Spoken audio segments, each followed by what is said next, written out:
ദൈവത്തിന് മഹത്വം. എല്ലാ പ്രിയപ്പെട്ടവർക്കും പീസ് ലവേഴ്സിന്റെ വീഡിയോയിലേക്ക് സ്വാഗതം.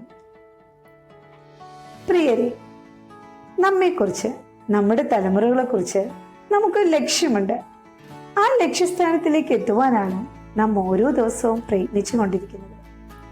ഒരു ഓട്ടക്കാരൻ തന്റെ ഓട്ട മത്സരത്തിൽ ലക്ഷ്യസ്ഥാനം നോക്കിയാണ് ഓടുന്നത്. എന്നാൽ അവന്റെ നോട്ടം തെറ്റിയാൽ അവന് ലക്ഷ്യസ്ഥാനത്ത് എത്തുവാൻ കഴിയുകയില്ല. അശ്രദ്ധമായ നോട്ടം കാരണം ചിലപ്പോൾ അവൻ വീണു പോകാൻ സാധ്യതയുണ്ട്. അങ്ങനെയെങ്കിൽ പ്രിയരെ, നമ്മുടെ വിശ്വാസയാത്രയിൽ നാം ആരെയാണ് നോക്കേണ്ടത്?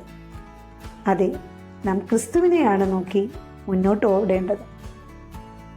നമ്മുടെ ജീവിതത്തിൽ നാം വ്യക്തികളെയോ സാഹചര്യങ്ങളൊക്കെ നോക്കിയിരുന്നെങ്കിൽ നാം എപ്പോഴേ ഈ ജീവിതയാത്രയിൽ വീണു പോയേനെ. ഒരിക്കൽ പത്രോസ് ആർത്തിരുമ്പുന്ന തിരമാലകളെയും കാറ്റിനെയും കണ്ട് വളരെ ഭയപ്പെട്ടു.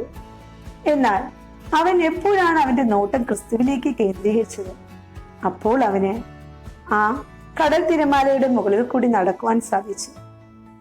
എന്നാൽ അവന്റെ നോട്ടം എപ്പോൾ തെറ്റിയോ, അവൻ ചുറ്റുമുള്ള അന്തരീക്ഷത്തിലേക്കും കടൽ തിരമാലയിലേക്കും കാറ്റിലേക്കും അവന്റെ നോട്ടം കേന്ദ്രീകരിച്ചപ്പോൾ അവൻ കടലിലേക്ക് മുങ്ങുവാൻ തുടങ്ങി. എന്നാൽ അവൻ ക്രിസ്തുവിനോട് വിളിച്ചപേക്ഷിച്ചപ്പോൾ യേശു അവന്റെ കരം പിടിച്ച് അവനെ ഉയർത്തി. ആമേൻ.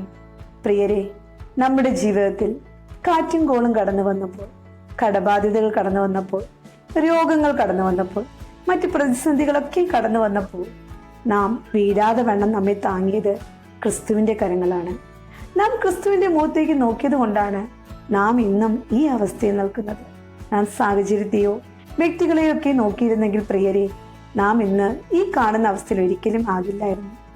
നമുക്ക് അന്നു വേണ്ടതെല്ലാം തക്ക സമയത്ത് നൽകി നമ്മെ അനുഗ്രഹിക്കുന്ന ആ ക്രിസ്തുവിനെ നോക്കി വേണം നാം ഓരോ ദിവസവും മുന്നേറാൻ.